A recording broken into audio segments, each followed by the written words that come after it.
Throughout history, empires that maintain their powers have done so by manipulating the oppressed. They go out of their ways to make sure that the oppressed are perpetually misled and manipulated. Today, this heinous practice still continues. It's what's presently being done to the black population by the white society. White oppressive forces exploit their monopoly over information that we receive by systematically feeding lots of disinformation into the collective minds of the black population in regards to our plight and condition. When everything believed by the black population are lies that impedes our liberation, white oppressive forces are winning. The following is a quote from a 1832 speech presented before the founding fathers, Benjamin Franklin, Thomas Jefferson, and Abraham Lincoln, by Henry Berry, a member of the Virginia House of Delegates. Henry Berry said, "We have, as far as possible, closed every avenue by which the light of truth may enter the minds of the Negro.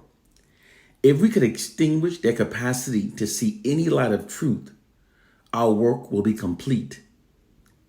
They will then be on the level of the beasts of the field, and we should be safe. And we can then rule over them forever." The white society don't want us ever gaining any truth. They don't want us gain a true, clear understanding of what has been done to us.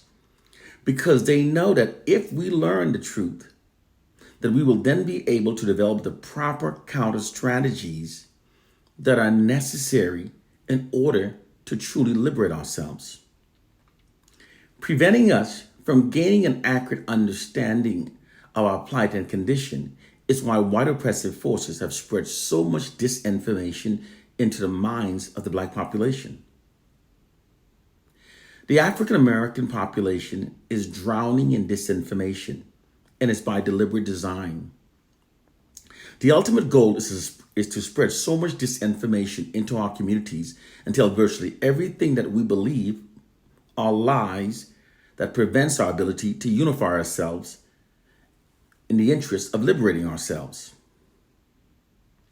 The worst condition of the oppressed is not an ignorant mind.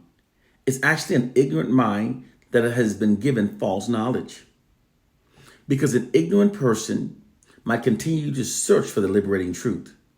But a person possessing false knowledge, believing that it's true, stops searching for the truth, and therefore becomes mentally enslaved by the false knowledge. Our people must therefore be taught how to tell the difference between true knowledge and false knowledge. False knowledge makes a people stagnant and complacent.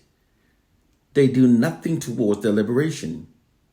Like, for example, like how believing in Jesus makes black people complacently wait for Jesus to come and return to save us from white oppression. Here's how true knowledge affects a people differently. True knowledge expands your mindset to a greater radius. It gives you a greater awareness and understanding of your plight and condition. An understanding that leads you to develop the proper counter strategies that are necessary in order to truly liberate yourself. And a mind once expanded by knowledge to a greater radius never returns to its original smaller size because the truth won't allow it to. These differences are the reasons why false knowledge are endorsed and promoted by the oppressors, and true knowledge is banned and blocked whenever it's posted on social media outlets. White oppressive forces have spread so much false knowledge into our communities. They literally have we African Americans drowning in disinformation. The following are 6 false knowledge that are presently commonly believed by millions of African Americans. 1, that we African Americans are not actually from Africa, but are instead the true indigenous Americans.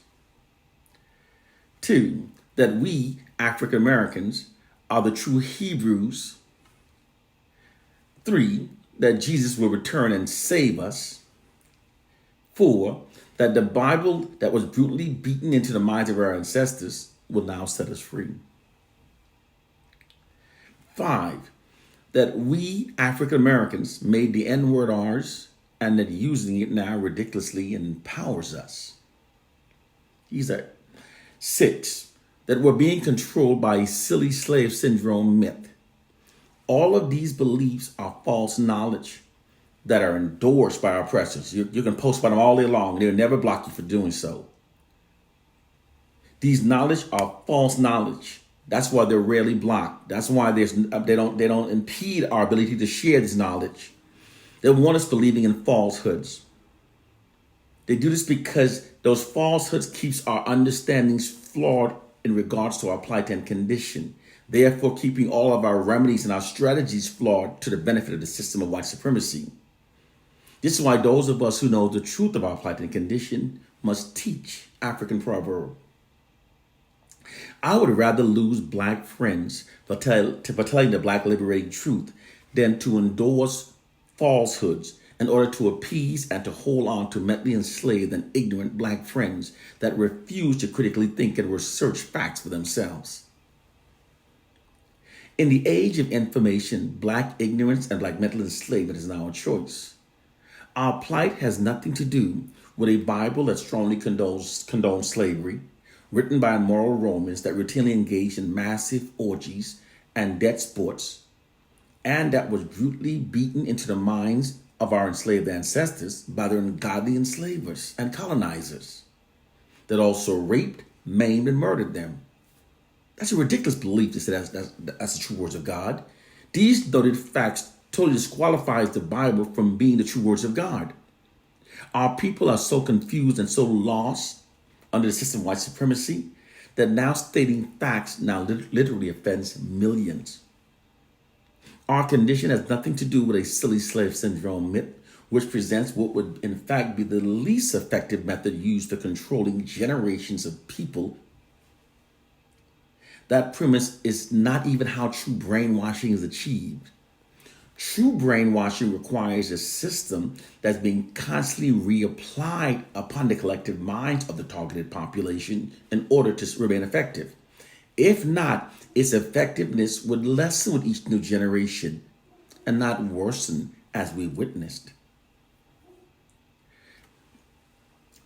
The fact that we African Americans are now more self-hating and divided today than at any previous time in history is proof that our present collective mindset has nothing to do with slavery. If our present collective mindset was truly connected to slavery, our condition would have lessened with each new generation as we move further away from the era of slavery. This isn't the case because our condition has nothing to do with slavery. We African Americans did not make the N-word ours, and using it does not empower us. We were actually socialized by white oppressive forces to call ourselves niggers through the hidden science known as negative media social engineering. They began the programming through those black exploitation films beginning during the 1960s, and it's continued through the white-controlled hip-hop industry. And calling ourselves niggers actually psychologically conditions us to perceive ourselves through a false, inherent subordinate identity that aids the white society in maintaining its social dominance over us. We African Americans are not the indigenous Americans, but are instead, in fact, from Africa. This has been scientifically confirmed by millions of DNA analysis proving that we are indeed from Africa. Furthermore, none of the skeleton remains found of early Native Americans matches our DNA. We African Americans are in fact from Africa.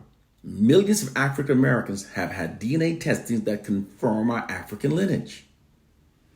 The genealogical findings reveal that African Americans on the average, our genetic makeup on the average is 80% African, 19% European, and just 0.8% Native Americans. When we African Americans divide ourselves from Native Africans by claiming that we're not Africans, we are forfeiting all hopes of defeating white global supremacy. To renounce our associative power as Africans is to forfeit our ownership over territory or our numerical advantage and our history. We African Americans, we must stop being easy victims of the white oppressor's fraudulent divide and conquer propaganda campaigns. We should also never accept an ideology that divides us from Africans to the benefit of global white supremacy. And when we African Americans claim the history of Native Americans as being ours, this is no different than when white historians claim the history of Africa's ancient Egyptians as being theirs. It's wrong when Caucasians claim our history as theirs, and it's also wrong when we claim the history of Native Americans as ours. Our core problem is that the ignorant ones are overconfident and the intelligent ones are filled with doubt. This fact allows the false belief held by the ignorant ones to prevail throughout our communities, keeping our people mentally enslaved. It is time to elevate our minds. We must function based upon what is true. To learn the truth about plight condition, to learn more, you can visit my webpage at www.theblackpeoplesmatrix.com. Visit it before they shut it down. It's time to wake up to our reality.